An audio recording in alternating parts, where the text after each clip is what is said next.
Holmes, Becky Adlington, Laura Trott, and now Charlotte. And she went back with Carl Hester, with whom she won the team dressage, to his Channel Island of Sark, and a homecoming welcome there for Carl. And he, believe it or not, is only the second ever Channel Islander to have won an Olympic medal. The last was in 1920, and by the way, Sark's only post box, which is managed by Guernsey Post rather than the Royal Mail, was indeed painted gold. So well done, Guernsey Post. Well done to them, as we are on the final approach into Trafalgar Square. South Africa House just there on the left-hand side, and the road sweeping into the square itself. Nelson's column just off to the left-hand side there will come into view quite soon. And it's a great scene, isn't it, at the moment. Tanny, when we look at the crowd that's gathered here now, we get a sense of the intensity of interest and enthusiasm that both games have actually produced.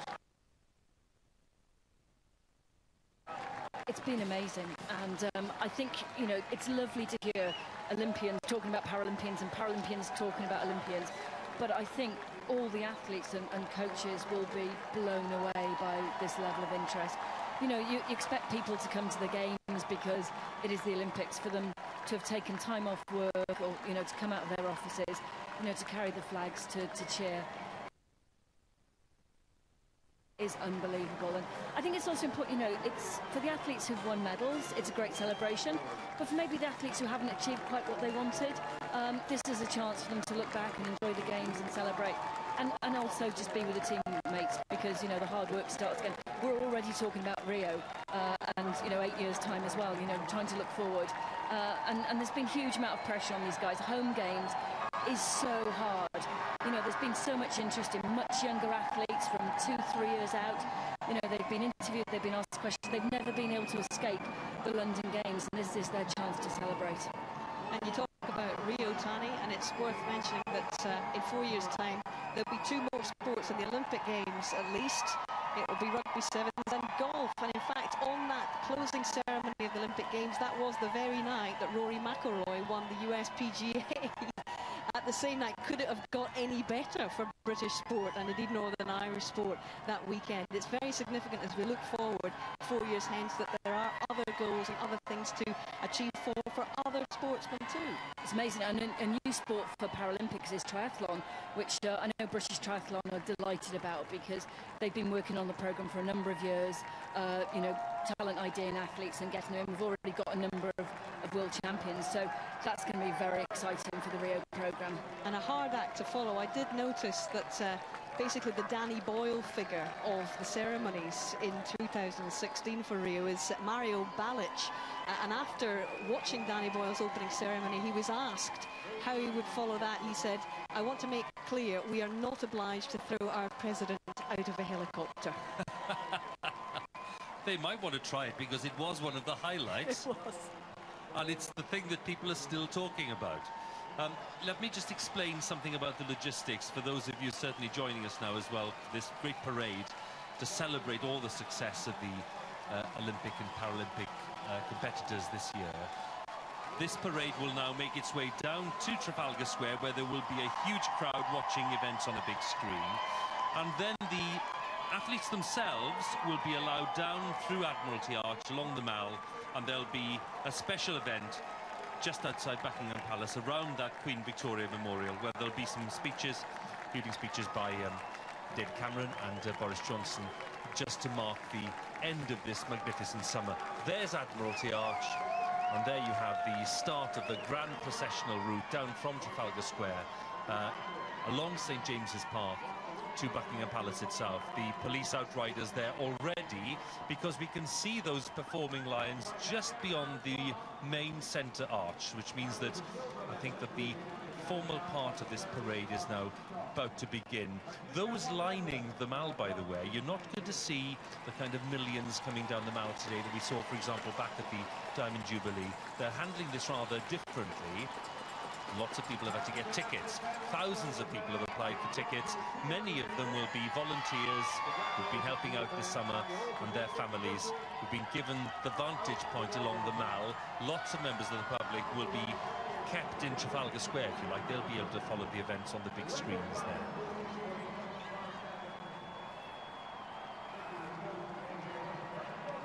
Whitehall just down to the right, leading down to Parliament Square.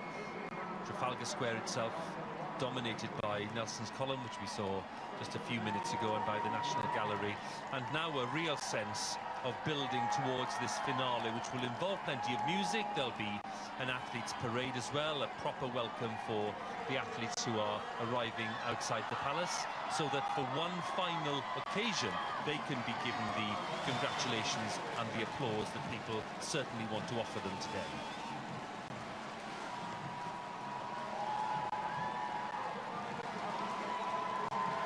And clearly these scenes will be inspiring our next batch, if you like, of Olympians and Paralympians, because we've talked about Rio 2016, but of course it's the Winter Games in Sochi 2014 that are next. And I do know that some 39 Great Britain winter sports athletes and coaches were invited to London 2012 venues, to the Olympic Village, to the practice sessions, and they are on record as saying it's inspired them to fulfill their potential in the Winter Games. In fact, Shelley Rudman, who won silver in the skeleton in 2006, she's the current World Cup champion. She was here at the Olympics, and she says, I've got the bit between my teeth as we head towards Sochi now.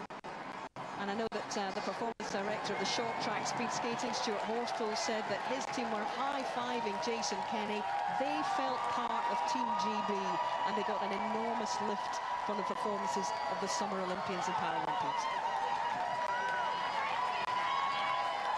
I always think the athletes from athletics and archery are very lucky, because they always get to be the front in the parade.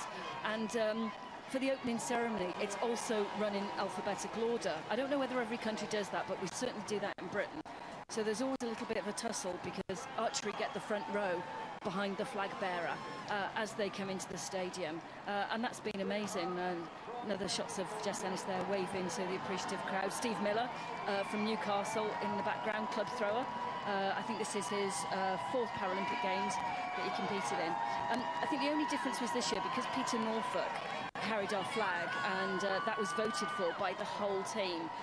They did change the precedent and allowed tennis to be at the front, and that's never happened before. So I think athletics and archery didn't quite know what hit them, but it was an amazing celebration to see Peter, who's done so much for wheelchair tennis, come into the stadium carrying the flag.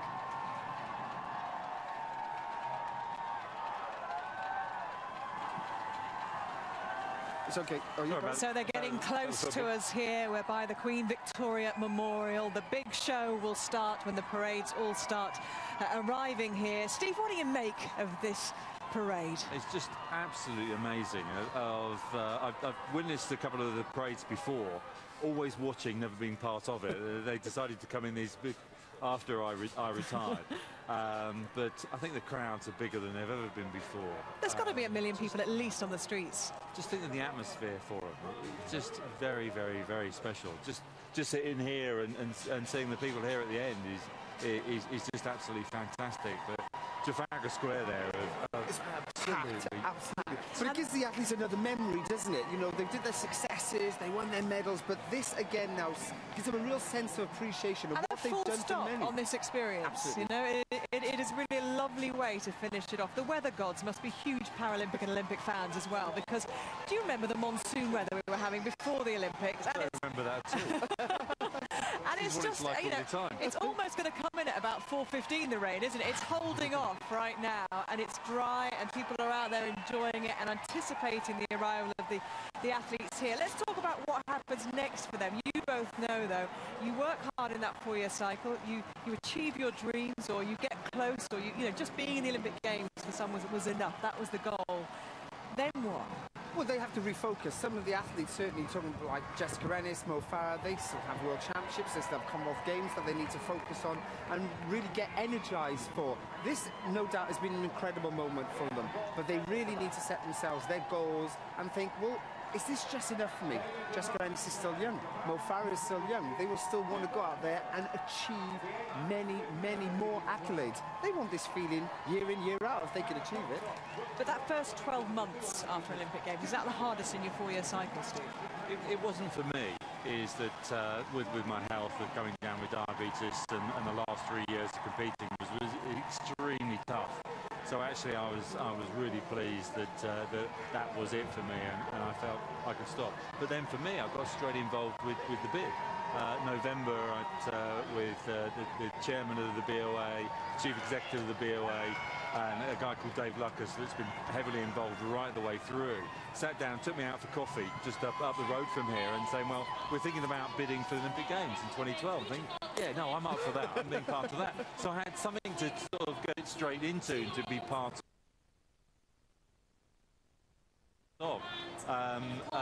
For a lot of these athletes is that some of them were thinking about retiring 4 years ago, but London was too much of a draw.